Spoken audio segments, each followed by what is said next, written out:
Welcome to the Killer Innovation Show, the longest continuously produced podcast in history.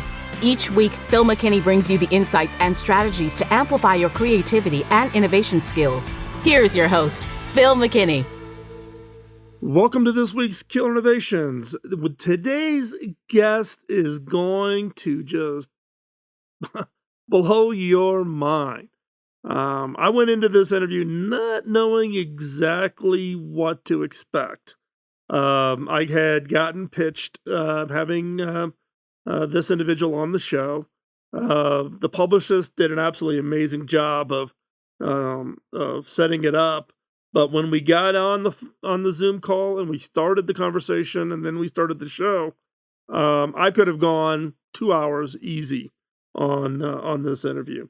Today's guest is Gregory Shepard.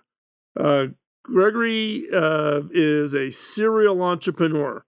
This guy has started 12 startups with 12 liquidities. This guy has 100% batting average. Take Babe Ruth, Hank Aaron, all of the great baseball players, add them all together, and you won't even get to a batting average that this guy has hit. And he's had some major deals.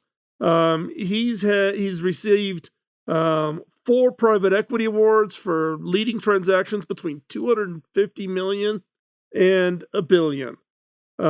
He's got 20 years experience. He covers everything from biotech to marketing tech to ad tech to transit technologies. So he's not tied to any given that was part of it. He's had one transaction that one of those 12 topped out at $925 million. He's a Forbes book author. He hosts a podcast over on Forbes. The guy is prolific on articles and publications. He's in Fortune, Entrepreneur, U.S. News and World Reports, and he averages about 1 article a month. Greg is the founder and boss of Capital Partners, which is a global syndicate for investing in early stage technical startups worldwide, with a 100% track record. So that alone should get you to listen.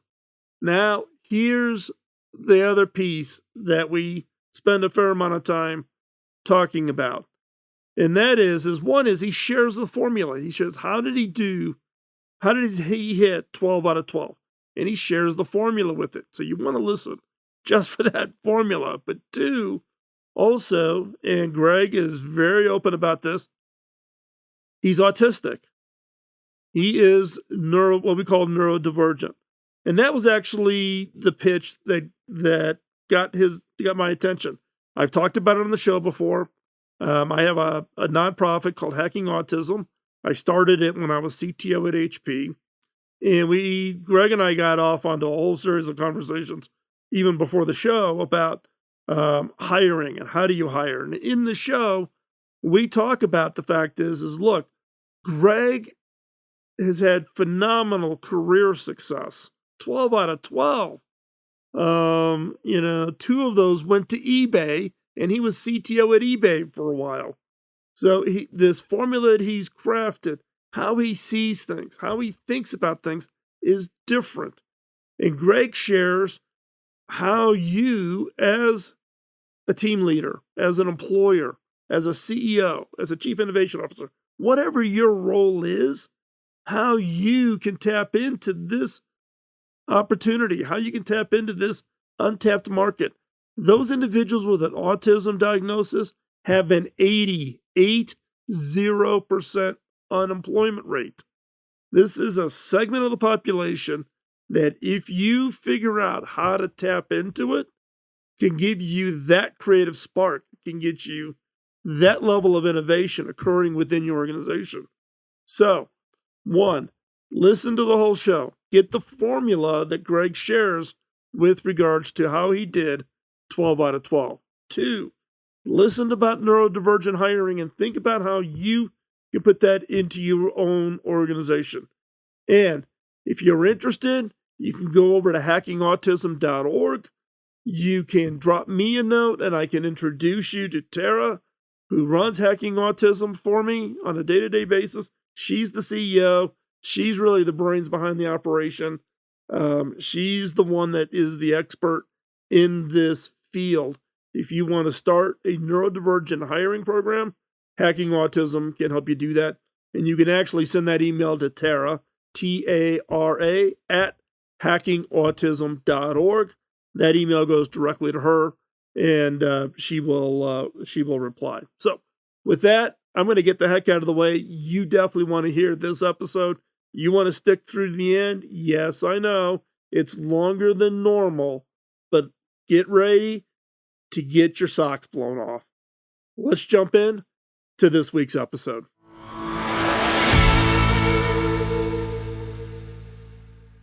So, Greg, I was looking at your background. You have a long history as an entrepreneur. You've started a whole bunch of companies.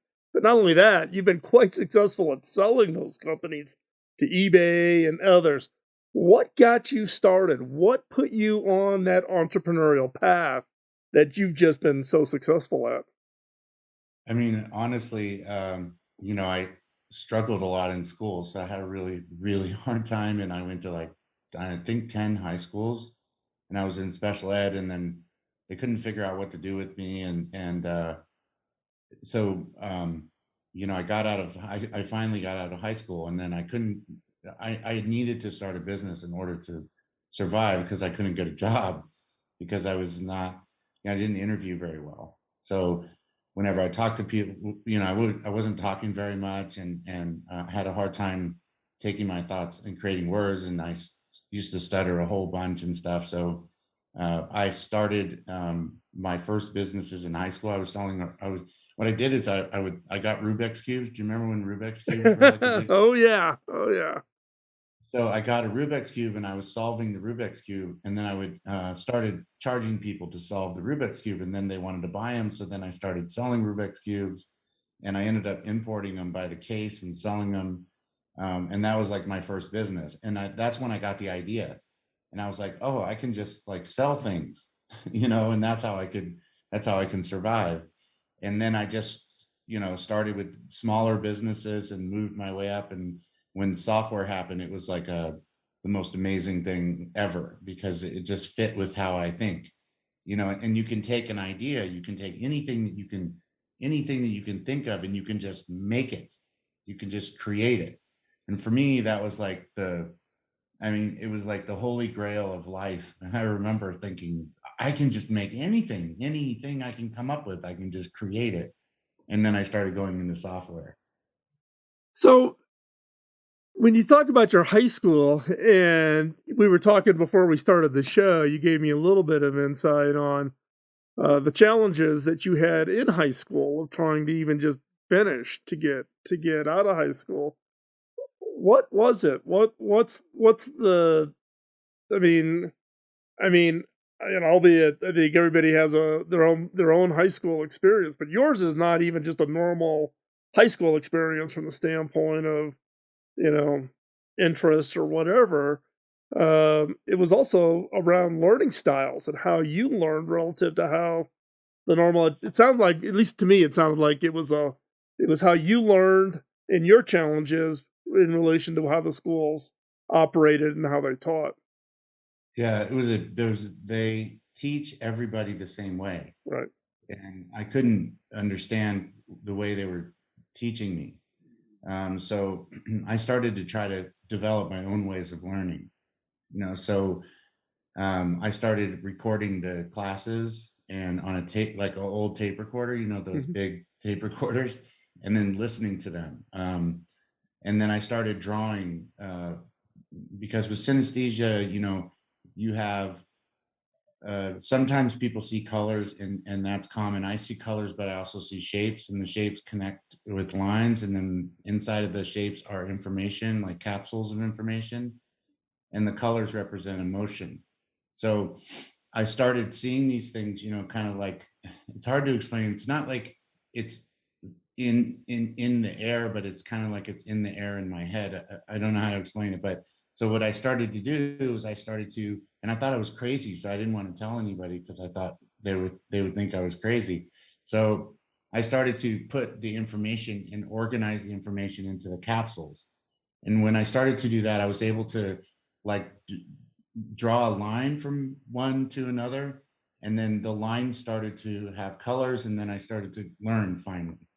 And I still use that today, and I started to connect things together, and then I started to learn about, and then I got really interested in like fractal geometry and physics and quantum physics. And I started to use the way that people talk about physics to recognize the world around me.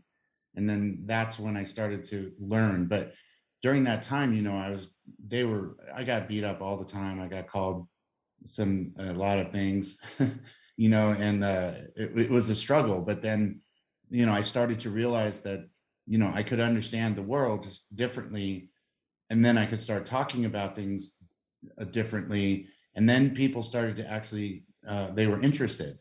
For the first time, it was like they were interested. Wait, what happens? How does that happen? And then the whole world sort of opened up to me. But the struggle was like, 10 high schools. They were, years without any school because they were trying to figure out what to do with me because I was being special ed. But then I would take this test, and I would be really scoring super high in one area and then super low in another area. And I started to understand that the delta was the difference between the two, like the processing between, like writing something or getting information in or getting information out. But what was in my head was okay. So it was a real struggle, to figure out how to learn, just to figure out how to learn. Well, and I want to go back. You were talking about, you had to basically almost reverse engineer how you thought and therefore how you learned in order to take what input was being provided, whether that's a teacher speaking or whatever. And you and I were talking before, and the listeners of this show have heard me talk about at least my perspective on hiring people who think differently, hiring people who look at problems differently. The neurodiverse. They refer to the rest of they refer to me and et cetera as neurotypicals. I kind of think I'm not typical, but but I think there's a huge untapped potential of working with people who do think differently, who do look at problems differently, who have a different approach. In my case, with my three kids, we homeschooled them. So we homeschooled them until their first day of college. That was the first time they ever sat in the classroom. And what I figured out, what my wife and I figured out, and really I have to give my wife the credit, was that we had three kids with three different learning styles. We had an audio learner, we had a visual learner, and we had a tactile learner. My son, who is now 34 years old, works for the Walt Disney Company. He's dysgraphic, but he's tactile. You give him a model of the human body and let him take it apart and let him put it back together again, boom, he's got it. It's locked and loaded, right? But if you sat there and gave him a book to read, it ain't gonna happen, no matter how hard you pound on him, right? So my wife had to create 3 curriculums, could not do. And this is where I think in the educational system today is you realize how hard teachers have got it. You got a classroom of 30 kids. How many different learning styles are in a classroom? Mm-hmm. Right? Now put in, some number of neurodiverse who don't quite fit into those kind of predefined categories. How do you teach? How do you, and then you got teaching styles. Teachers have certain teaching styles. I always think that the school system misses out when they don't match teaching styles to learning styles. Yeah. Because if you get the match, I think that's that's that year the kid really loved their teacher and everything was fantastic and oh my God, breakthroughs is when you match teaching styles to learning styles. And I just think that's a gap in the educational system. like I tell people a lot of times, I say, there is like the screen, or like the fabric. I think of it like a fabric of how normal people or neurotypical people see everything, right? So like looking at a screen door and they see that, and we see what through it to the other side, and what's behind it. And so when you're talking about teaching, they're teaching you, pay attention to the screen door, pay attention to the screen door. And we can't, because the only thing we see is all the movement happening on the other side of the screen door, and so sometimes, for like, especially with dyslexia, I have pretty strong dyslexia, and with dyslexia and dysgraphia, the combination of those things, the screen door is like is the words, right, in a book, for example, right? And when I look at a book, I see patterns and shapes. I don't see words. It's hard. I can read the same paragraph over and over and over and over and over, and not even know. I can read several pages and not even know what I read, have no idea, no comprehension of what it is that I read. And I struggle the whole time, and I'm trying to just get through it, just get from one word to another word without rereading the same word over and over again, or looking at a page and just seeing like these patterns, like pictures, like trails of like wherever a paragraph ends or a period is, or any kind of punctuation, I see trails and patterns in those things. And so it's almost impossible to get past it. For me, the only way I learned how to do it was cutting a hole in a 3x5 card, and then sliding that down and keeping the sentence inside of the hole the whole time, like a little hole that I would read through. And now with computers, it's amazing, because I have, tools that I can just have the computer read to me or record things and stuff like that. But I think that the educational system, I thought it was going to be better because my kids are also diverse, and I thought they went to public school. I wanted them to go to public school, but then they did the same thing they did with me, which is where they come into a classroom and they take these students out in front of all the other kids. They put them in march you down the field to the trailer at the end of the soccer field, and everybody knows what you're going there for. And then you get returned back to your class and then pulled out again. And, the whole distraction and the walk of shame, to the area, and then everybody knowing that you're different and stuff like that, it doesn't help with it. And then in my day, they just put me in a class with a whole bunch of people with a lot of different things, and gave us coloring books and put on movies, and didn't even try to teach us, and so my kids, I gave up basically on the public school district, just because they were trying to cram all of these different diversities into one classroom. It was just a disaster, and so I found this school called Winston School that my kids go to, that specializes in people that are neurodiverse, and so they teach. There's only like 8 kids in a classroom, and they teach each kid in a certain. So Yep. It's a really beautiful, it's a beautiful process, to watch them learn. And the main difference is they teach the kids how they learn before they teach them, right? So it starts out with understanding how you learn yourself first, and then after you figure out how you learn yourself, then you can start learning. But until you learn that yourself, it's impossible, because you're constantly getting like punched in the face with, it's just, you can't even wrap your head around it. Well, So I think that I think that point is really important, and I don't know if I've ever heard it described that way. I mean, for instance, my daughter and I run a nonprofit we were talking about before, Hacking Autism, and we partner here in Colorado, because of where we're located, with Temple Grandin. And so Temple's been to our events. I did a fundraiser for Temple, for the Temple Grandin School in Boulder one year, to help raise money for the Temple Grandin School.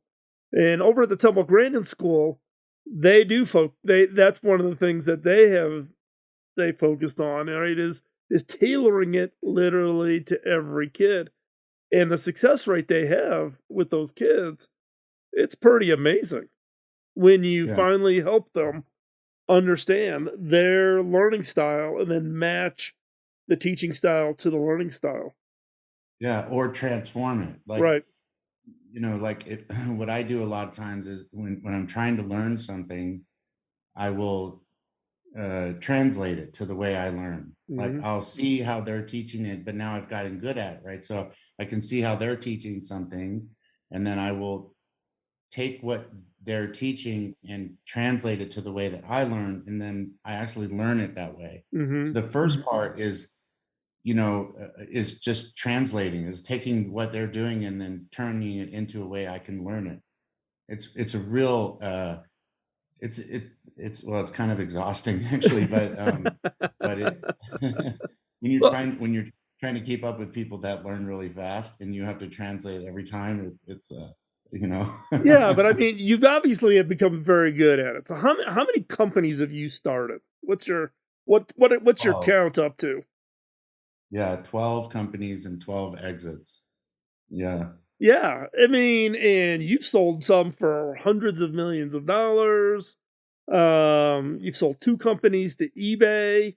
I mean, you've kind of like crushed it on that. What?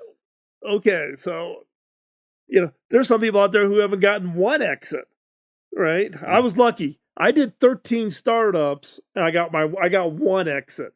You did Uh, 12, and how many exits did you get? Right? well, You got yeah. 12 startups and 12 exits.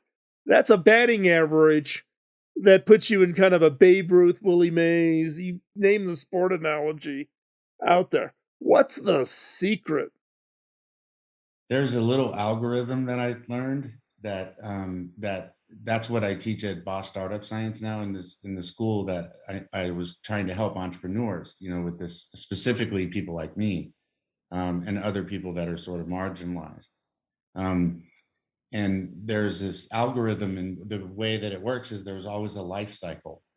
And so, I learned that there's the beginning, and then there's this life cycle. And every stage of the life cycle, there's validation before and after, and there's a round in the middle of funding. And then there are certain things that you have to do in a certain sequence along this life cycle. And so, it goes from like, vision, and then it goes into product, and then, the go to market strategy, and so on and so forth. And then what I did is I started to put layers underneath that.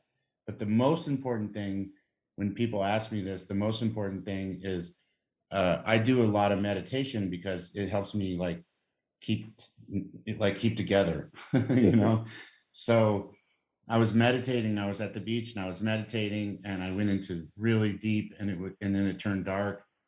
And I came out, woke up, and it's just dark except for the one star, which was the North Star.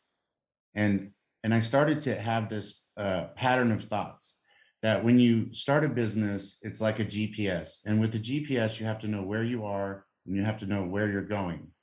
And once you have those two coordinates, then in between is like turn by turn directions, and sometimes you have detours, but you need to know where you're going and where you are, because it tells you how long it's going to take, it tells you how much fuel you're going to use, it tells you everything that you need to know. So what I did is I created this connection of those two systems to the acquirer of the business. And what I've learned is that the acquirer of a business always, just like customers, buy something either to save or make money. That just two things. It's very simple. And so when the acquirer, most of the time they're doing it to make money. And the reason why they're doing that is because for them, it's a long game, and their lifetime value is what's fundamental to them. And the customer acquisition cost, the cost to get a customer, is a one-time sink cost. If they grow the lifetime value, then that's how they become profitable. So that made me think, I have to understand, if I'm going to sell to them, I have to understand who their customers are. I have to understand, because they're buying my customers, because essentially they want their customers to buy my product, and that's the only reason why they're going to buy the company. So I started going through this process, and I started coming up with, there is, if your whole business is just a product to your acquirer, right, then why wouldn't you plan for the exit when you start, just like you plan to have a customer when you start a business that's solving a problem?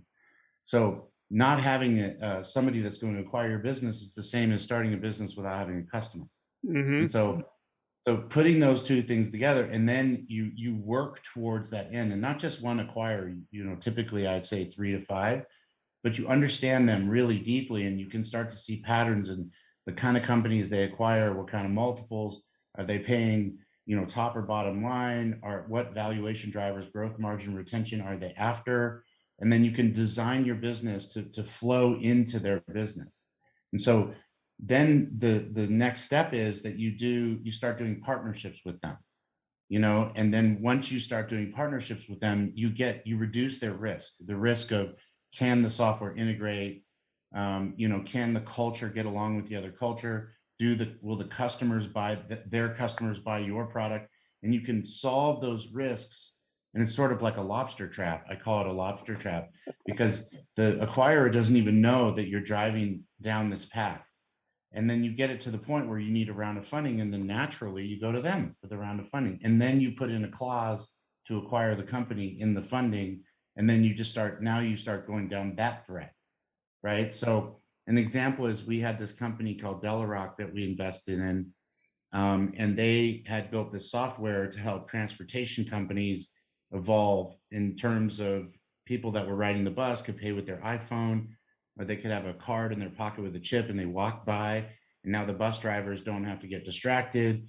The customers can just reload their card on the internet or use their iPhone or whatever to get through. And then there's all this data that comes in. And what we did is we created the software, landed the first customer. The customer was the same customer that the eventual acquirer, which was Cubic Transportation, wanted.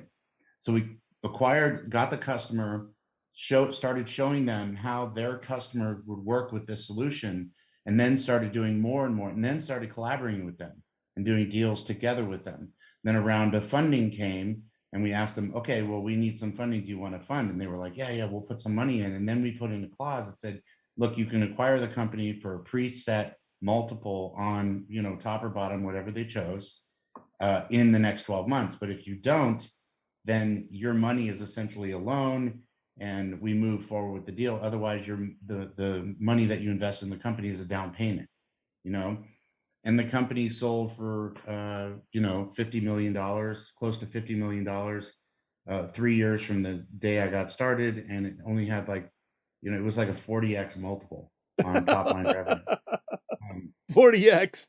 Yeah, it was 40x. Yeah, they had like 2-something million revenue, sold for almost 50 million. So, it was that pattern is the same pattern every time, all the time. When I look around, there are variations to that pattern, but that pattern is a consistent, persistent thing that you can see. But like I said, you have to know where you're going before you start. Right. And a lot of people don't think about that. You don't go on vacation without knowing where you're going and planning fuel and food and how, all the things that go along with it. Right. Yep. And a lot of people just with businesses, they just kind of step out the door and start running, and they don't understand, if they're going the wrong way or not. So when I made this mistake with one of the companies I built, where I built it up and I had all these customers and I had an acquirer lined up, and I was talking to the acquirer, and then they said, well, half of your customers we don't even care about. They're not the kind of customers we want. And they were willing to pay me for the half that they did want.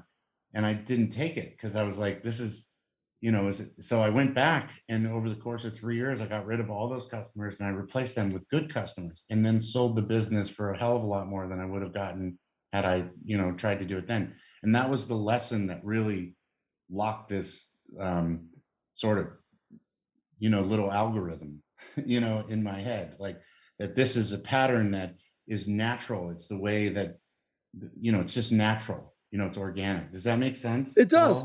So the question is did all of your exits have the similar kind of a structure where you understand the acquirer early in the process, and then partner with them, and then open up a round with them, and then have the buyout option so is that all the same formula on all 12-year deals?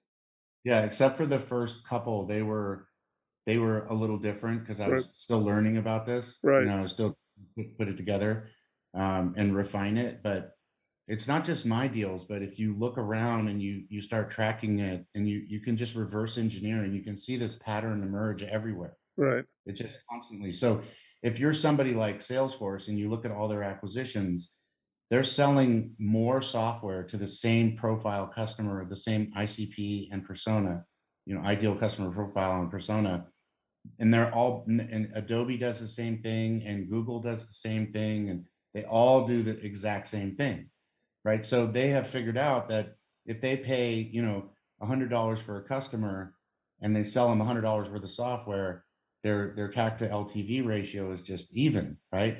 But that's only for the customer. That's just the cost to acquire the customer. But now if they sell another piece of software and another piece of software, but the customer acquisition cost is still always $100 Right. or whatever it is, then they start to make gains. So the arbitrage is between the lifetime value and the customer acquisition cost. Right.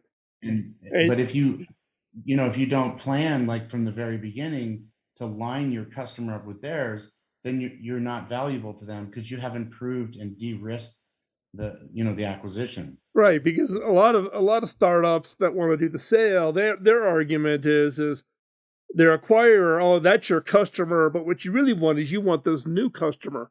And acquirers aren't interested in that. They're not interested in plowing a new field. They want to maximize the return on the field they've already plowed. Yeah, it's a lot safer, right? Right. Like, if you look at these big companies that branch way outside of their wheelhouse, and they don't usually make it, right? But if they stay in their wheelhouse, even if they want to branch out of their wheelhouse, they do it slowly over time. They don't just do it, right? They slowly over time, grow. But it's like we were talking about before the show, is that, the universe sort of supplies a path, and you just have to pay attention to the path. Right. But the broad direction of the path is led by the North Star. And the thing is about that is that, in that concept of building your North Star, which is, what do you sell, and who do you sell it to, and how much do you sell it, and when do you sell it, and why should they buy it, and all this kind of stuff. Same thing as you would do with your product, you do with your company in whole. And what you learn is that if you stay on the rails, you get the fastest route from one place to another. But if you stay off the rails, if you don't have that guiding light, the exit strategy at the end of the day, it's like crossing the ocean. If you're 1 degree off, you're on a different continent. Right. But as long as you're staying, constantly making adjustments, right, to where you're going, then you have a direction. If the direction is wrong, you can re-aim. But now your company and your overall way of thinking is structured in such a way that you are one united force going towards some destination. And even if the destination is wrong, it's easy to rally the troops and aim it at a different destination. But if you don't do that, then everything is sort of like, a yard sale. It's just like everybody is kind of, they get flustered. You can make a pivot quickly and easily if you already have your company and your team and the way that you think and everything is structured towards, this is where we're going. This is where we're going constantly, and, oh, we're off here. And so I use a series of like leading indicators, lagging indicators, and valuation drivers. So leading indicators being the thing that drives the financials, because most times, people, they use their financials to lead the business. You go to board meetings all the time, it's always like financial. But that's like driving down the freeway looking at the rear view mirror, because those numbers started a year ago. Yep. So everybody's a year behind all the time. So those are the outcome of something that happened earlier. So I focus on the leading indicators, like what I'm doing now to change the lagging indicators that ultimately change the financial numbers, right? And then what I did is I started aligning the functional areas in a company to those valuation drivers. Like, so if growth margin and retention are always going to be like, that's everything, right? It's always growth margin, retention. So then you think growth, well, that's sales and marketing, and retention, well, that's, customer experience, and margin, well, that's operations, right? And so now you line them up, and then you start to stack rank the other drivers underneath them, right? So if it's growth, for example, and it's marketing, which is at the beginning, you're like, how many traffic, how many leads come in, and so on and so forth. That's the most that's the leading indicator for them. But strategically, the content that you create, the narrative and all that is the most leading indicator. So all these things sort of waterfall one, from one into the other one, and they all kind of line up in a. It's really clear. It's not, it's, to me, it's like so. It's like math, you know, just this equals that plus this times that, divided by this, and everything works that way. And then now you can steer the company, right? So if you understand that you can control the company, you can steer it in like a steering wheel where you want it to go, and you have your GPS of where you are and where you're going, and you have a whole team that's aligned to that. It's hard to take down a company like that. You may have some fumbles, but you're not going to fail. You're just going to, you can recover. You know what I mean? Like you Right. get used to Yep. rest recoveries, Yep. and you can succeed almost every time. Almost every time. Well, I don't know. You got a pretty darn high batting average compared to anybody else I've talked to. So, I mean, Thank you. 12 for 12 is like crushing it here. So I'm going to guess that there's a bunch of listeners of this show going, okay, so how do I hire someone like Greg? How do I find people that think like Greg who kind of can unravel these kinds of complexities? And we were talking before around you had to go create your own path, your own set of jobs, becoming an entrepreneur, because as you said, you didn't interview well. Well, you're interviewing just fine on the show, by the way. Yeah. So, but you talked before we got started about things that you've had to adjust and learn as you went through. But the way you look at the situation is different. You discern the pattern and reverse the pattern to apply it, and you've applied it 12 times, and you've done a heck of a job at applying that. How many other people out there like you, or are you really truly a one-off? No, we're all over. We're all neurodivergent, and we all see the world differently. And it's not, a matter. I don't think it's a matter of intelligence. I just think it's a matter of the lens that you're looking through. And most people, they kind of are looking, because they learn the same way. I think that they see the world the same way. And so when they're solving problems or doing things like trying to understand ecosystems or something like that, right? They're all looking through the same way they learn, which is this common thing, But when you're neurodivergent, you don't have, I don't know, groupthink, I guess, is that, you Right. don't have that kind of thing, right? Because Yep. you're all by yourself. And so you have no choice but to try to like look in between and around and over and under and through to try to figure things out. And when you do that, you see everything different than most other people do. And so the people that are neurodivergent, we naturally do this. It's not like work either. It just is. It just happens. I do it all the time, all the time, constantly. I'm doing it when we're in traffic, and I'm like analyzing the flow of the cars, and it's just something we do. It's not something we even try to do. It just happens. And I think that the people need to cherish these neurodivergent people instead of like brooming them off and saying, okay, well, this is just like a outlier, like these ones are outliers, just put them over here. I think that if they really put the time into really study the divergent people, that they would see some real magic, like Elon Musk and Richard Branson and Steve Jobs and Bill Gates. And these guys all are divergent at some way, and they have done things that people that aren't divergent haven't been able to do, just because they see the world differently. And it also is like, sometimes I take on these big huge things, and I don't have the same level of fear, because my fear is covered up with like logic. Like, this is how it needs. I think like sometimes, like, this is how it's supposed to be, like this. They're doing it wrong. This is how it should be. And it makes you so frustrated that it's not that way, that you don't see the fear as much because you're just so focused on like this is wrong and it needs to be different, and you're just so focused on it, that you don't even the fear and the doubt and all that stuff doesn't even hit because it's all covered up with like, I got to fix this, I got to fix this, I have to fix this, and it just gets in your head and you just have to do it.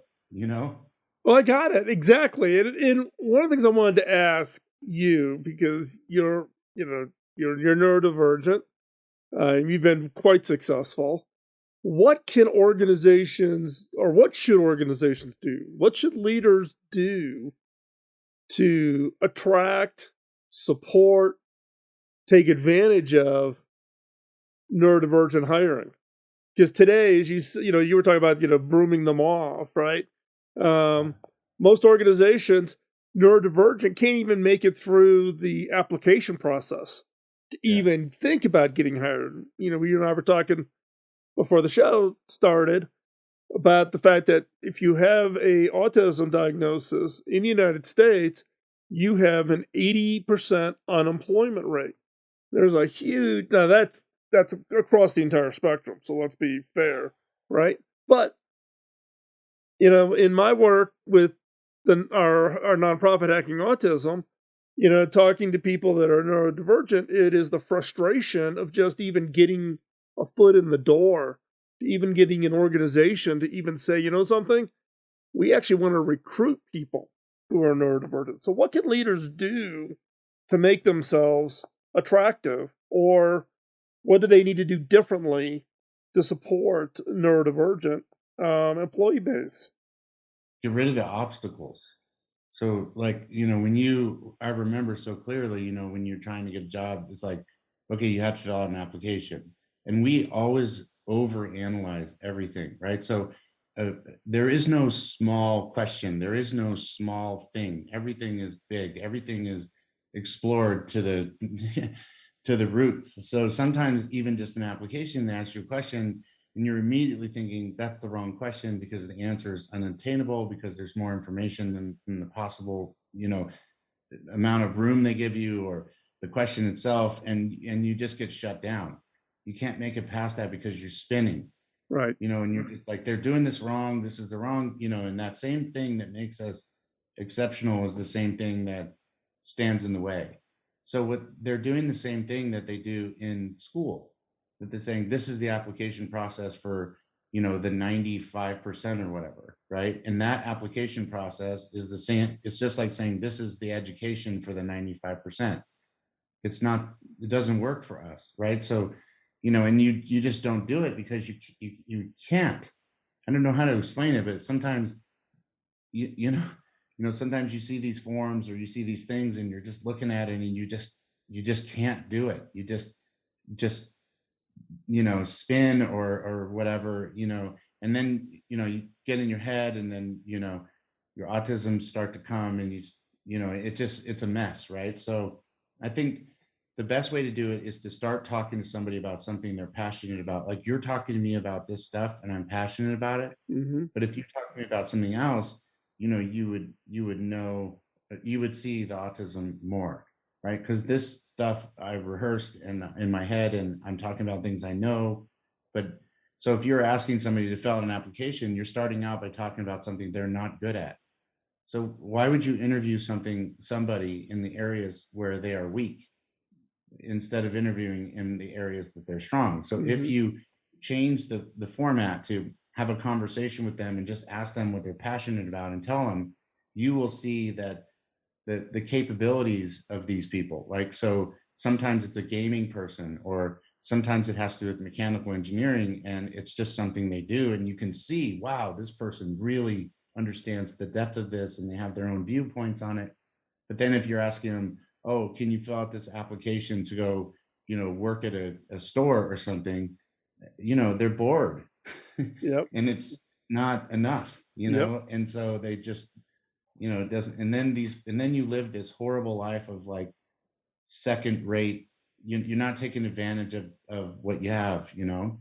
I think that the process itself, I mean, sometimes it frustrates me because in the world, you have handicap parking, and you have blind people that have special walkways, and you have all of these things for everybody. Yet the neurodiverse have nothing. There's nothing for us, nothing at all. Nobody even knows what it is. And when you're trying to go through an application process to get a job, or even just like at the DMV, or whatever. And I just tell people, because used to be I was really embarrassed, but now I think people know better and they don't make fun of you anymore and stuff. So now I'll just say to somebody, I have autism. Please be patient, and I have a letter in my car. So if I get pulled over by a police officer, I give them a letter, that doesn't happen in the job market. There's nothing like that, right? So you don't have any way to see the capabilities of somebody when you're limiting the ways that they could show it to you. Well, and in our own case, because we have where I'm a CEO, we have a neurodivergent hiring program. We've had some successes.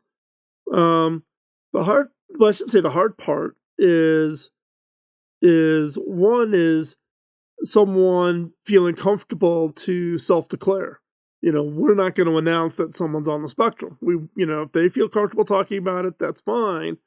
What we will do, what we have found to be successful, though, is to actually provide coaching, not to the neurodivergent, but to their manager and to their team. So they know, because it takes a different management style, because you talked about reading a form. A lot of large corporations, HP was one of these, where you had the automated online if you wanted to apply. And that has like a 99.9% stoppage rate for neurodivergent. They can't get past just answering the questions on the online, which makes it more efficient for the internal process, but you're missing out on a whole bunch of candidates. But also the literal nature of it. How do you communicate with someone that's neurodivergent, right? When they take everything literally and don't pick up on some of the subtleties. And what we've found is helping managers understand that, one, makes them more open to the neurodivergent, but here's the side benefit. It actually helps them with their neurotypical employees. Oh, huh. Because of the clarity of communication. We tend to try to talk in all these subtleties. We tend to want to, the hints like, you may not want to do that, those kind, we try to be soft, right? Yeah. And everybody is trying to figure out, okay, I'm trying to read between the lines, and some of your employees are better at reading between the lines. With neurodivergent, you can't do the subtlety between the lines. You got to be clear. Yeah, sure. You got to be specific. And what we have found is then when managers do that, not just for their neurodivergent staff, but for their entire staff, the other staff's like, great, I don't have to go through the mental Olympics of trying to figure out what that hint was. What were they hinting at me that I should be doing or not be doing? So it was kind of an unexpected surprise, I guess, from of recognizing clarity of communication, directness of communication has a broader benefit. It's not something, and I absolutely hate the word. I get, anytime I hear this, like at an event or whatever, and people talk about accommodation. It's not an accommodation, right? Yeah. It is recognizing that we all are different, and thinking styles is just as important in any organization as any other form of diversity. And so how do you accommodate, do you think it's an accommodation to, for gender? That's demeaning in my book. So that's just one of my hot button issues. Yeah. Yeah, I agree. I think I don't like that. I don't like special needs. I don't like all those things. Right. Just divergent. That's good enough. Different. Divergent means different, so we're neurodivergent, different thinking, and I think that, like, whenever, one of the things I think that I've been told as a CEO when I'm running businesses and stuff is that people like the fact that everything is so, like, this is it. There is no, like, hazy stuff, right? It is super clear. And when somebody gives me something that's unclear, I drill in until I get a real answer. And some people don't like it, but most people are like refreshed by it Yep. because there is no like dancing around something. It is like I'm trying to get an answer. Yep. I can't do an if then scenario, um, little mechanism without having a real answer, because then my original data point could be flawed with a hazy answer. Um, so I think that that's a really important thing, is that when you're working with somebody that's divergent, the middle that everybody seems to like to stay all the time is a non-starter for us. It's like a treadmill. We're waiting for the real answer. Yep. So it makes me, even in personal situations, when somebody's, do you want to eat? Well, and you're like, I just need a yes or a no. you know just I need a yes or a no. I can't have anything in the middle, because how do you act on something if it's in the middle? You can't. You're trying to get to one side or the other side of the equation. So Yep. it's really frustrating. So a lot of times, I think in an interview process too, they're asking you these emotionally, they're like I think of them as emotional questions. They're not data questions. They're not like real answers. They're sort of like conversation interviews, and you know, we don't really want to have conversations unless the conversation is driving at answers and solutions and real worthwhile stuff. Like I don't watch movies for entertainment. I watch documentaries because I think it's a waste of time to watch a, some stupid movie when I'm not going to learn anything. Um, you know and that's like, I've talked to other people that are diverse, and everybody's like, yeah, that's why do people do that? I don't understand. You go to a movie, pay all this money, and you learn nothing for 2 hours of your life. It's like, why? Well, I could learn about physics, or I could learn about the environment, or I could learn about politics, I mean mathematics, and there's so much to learn. Why would I waste my time? And that's how a lot of interviews go. It's just we think of it as a waste of time, because there's no real, it's not targeted. It's like, and I think a lot of times too that they're hiring because they want, you hear this a lot, culture fit. Like, are you a culture fit? you know and you're like, no, I'm not a culture fit, and I never will be, and I never have been a culture fit, but I'll give you what you're after. you know Yep. and I'm not going to weird anybody out as long as they could see past my ticks and stuff. you know um, and that's the other thing too. Sometimes you're in an interview, and like I have to put my hands, I do a lot of fiddling with my hands, like I am right now under the table, and I have to, like, keep, like, hold them together, and sometimes, it just comes out. Sometimes it'll come out somewhere else. It's like it just wants to come out. And then people are always really distracted by that in the interview too. They're like, like, why is whatever it is that's happening, because they change all the time, why is that happening, and Right. then you're self-conscious, and the whole thing comes off the rails. you know I think that for what I do now is I just say, I found a lot of relief in just saying I have autism, and just, instead of trying to hide it and pretending like they don't notice, or trying to cover it up somehow, or pretend like I can be like a normal person. Instead, I just say it, and then I'm proud of it, and I don't care. And surprising how many people are like, oh, okay, and they're cool, and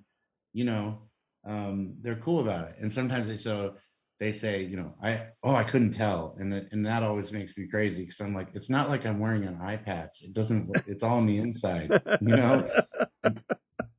It's not like you I'm missing an arm, and you can tell. So it's an interesting question about, like, how do you hire? How do you um, you know f- how do you work through this? But I think the easy answer is logic. When I was younger, and I was in special ed, they called it, classes. They have this square, and inside the square is a circle. and the square is logic and the circle is emotion.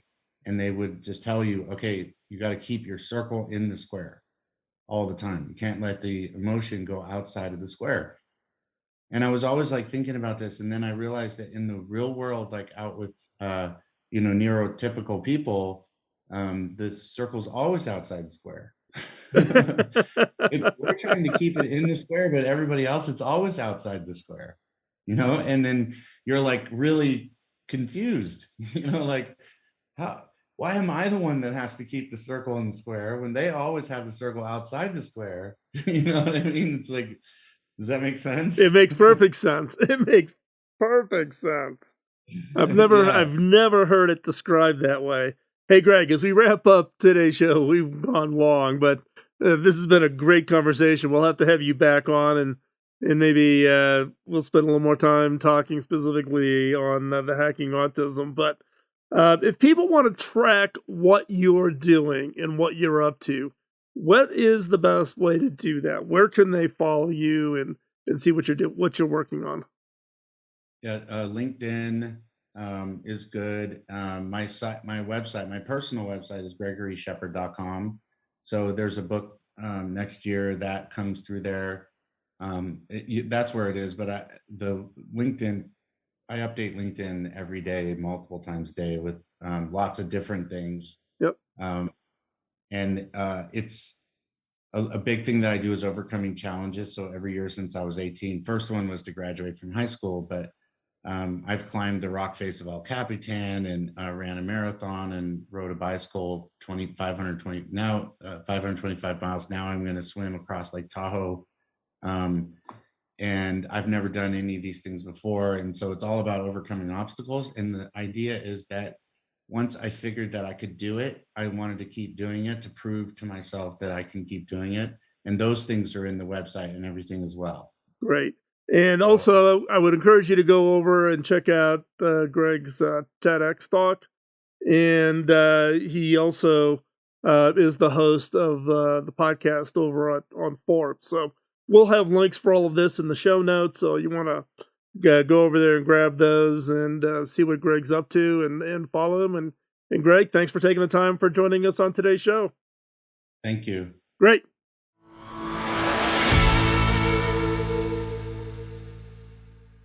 So what did you think? I bet you were blown away. I don't think I oversold it. This conversation with Greg was just, mind-blowing. After we ended the show, because we were already going on 45, 50 minutes, so I wrapped up the show. Greg and I stayed on for another 20, 25 minutes, continuing the conversation. Don't worry, I am going to have Greg back on the show. We'll spend more time talking about all of his exits and the strategies he used to exit those, but also Greg is very passionate about the community of neurodivergent individuals and the value they can bring to organizations such as yours. So stay tuned. Greg will be back on a future episode of Killer Innovations. So as we wrap up this week's show, thank you for hanging in there. I know this went longer than typical, but I think it was worth it, and I just did not want the conversation to end. So, again, thank you for your time, because I know your time is incredibly valuable, and I greatly appreciate that. All the information that Greg shared will be links in the show notes, so you can hop over there to connect with him or follow him over on LinkedIn. And like I said, he's got a book coming out here soon with Forbes Books. And also with all the work that he's doing with the Boss Capital Partners. So you'll want to check all that out. So with that, thank you for your time. Help us spread the word. If you've got somebody, particularly your HR department, and you want to encourage them to do a neurodivergent hiring program, send them this episode. If you have someone in your family who is neurodivergent, encourage them. Send them this episode so they can hear about Greg and his work, and we can introduce them to the work at Hacking Autism. So with that, thanks again. Greatly appreciate it. And we'll see you next week. Bye-bye. Podcasting nonstop since 2005, this has been the Killer Innovation Show on the Innovators Network.